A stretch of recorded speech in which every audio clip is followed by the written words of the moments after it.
Right, nice to meet you. Nice to meet you too. So we're going to start the interview with some basic questions. So what skills do you think that you could bring to the organisation?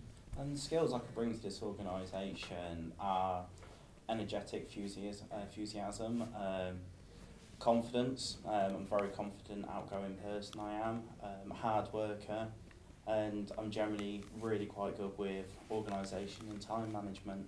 Brilliant. That's especially time management. That's something we're looking for in the organisation. So that's good. And can you name a time in which you've used initiative to overcome a problem, whether that be in school or in a previous job? Initiative.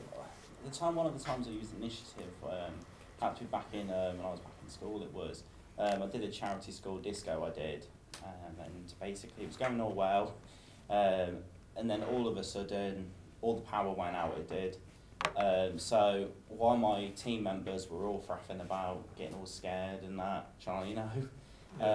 I took it on myself. I went right, made an action plan. I went, okay, let's get everyone outside to stop causing injuries. Let's go see the caretaker, see if there's anything to do with the fuse box. And in the end, it was something to do with the fuse box, but I was happy to get everyone out first, just in case any injuries were occurred. Okay, brilliant. Well, that kind of leads on to the third question.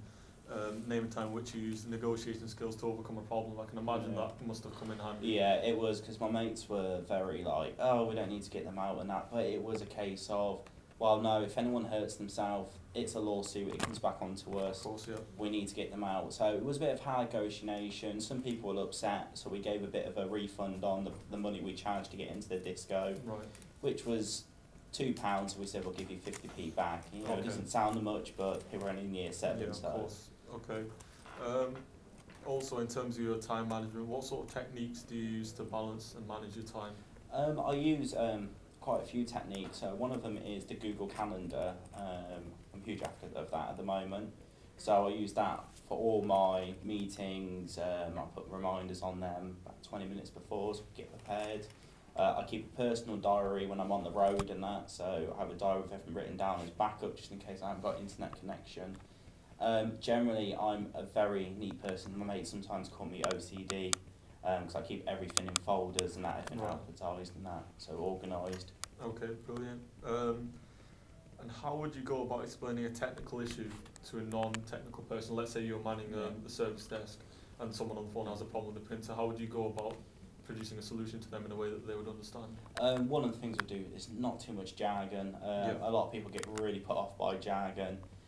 So I'll use it in quite simple terms, but not be condescending at the same time. I don't want the person in the event to feel like I'm treating them like an idiot. Yeah, of course. When I'm actually just trying to help them, because they don't have much knowledge. So I'll probably walk them through it. If I have got access to remote access, I might even show them through remote access.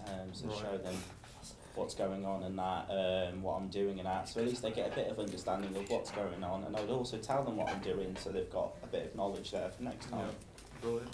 And similarly, how would you deal with an impolite and demanding customer? What I would do is I would calmly ask him, would you just calm down, sir? I would like to help you, but at this moment in time, I can't help you when you're this worked up. Okay. If he persists, gets violent on the phone, starts giving me attitude, I will tell him then at that point, I'm sorry, sir, I wanted to help you, but at this moment in time, you are too angry, so I'm hanging up the phone now. I do apologise, but there's nothing else that can be done. Okay, brilliant. Well, that amounts to our personal service rules and guidance to hang up after, especially if they get too abusive. So that's brilliant that you know that already. Also, what do you think amounts to creating a good customer service experience? Generally, when a customer can walk away from a conversation with you on the phone and just think, wow, yeah, that was well worth my while. What I like to do is make sure when they're on the phone, is when they talk to me, I'm helping them, but also it's like a conversation. So how are you and that, politeness, good day and that, have a nice day. But to me, it's just making sure the customer walks away from the phone 100% satisfaction. Okay, brilliant. And in terms of your technical experience, what operating systems and office packages are you familiar with?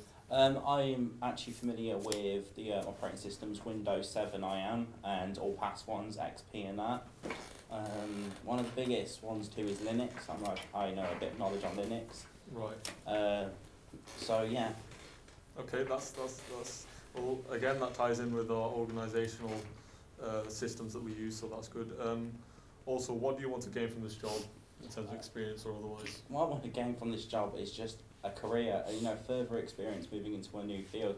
I've done IT before, I've worked on service desks and that, and I just want to try and get into the future, a good career. Of course, I mean, it's good, that's always a good way to think. And lastly, where would you like to be in 10 years? In 10 years' time, I'd like to be a department manager or something like that. Brilliant. I do shoot high in that. I sometimes see myself as an underdog, starting at the bottom and working my way up. Okay then, brilliant. Well, thank you for that. And if you've got any questions, then we'll get onto them shortly. Thank you.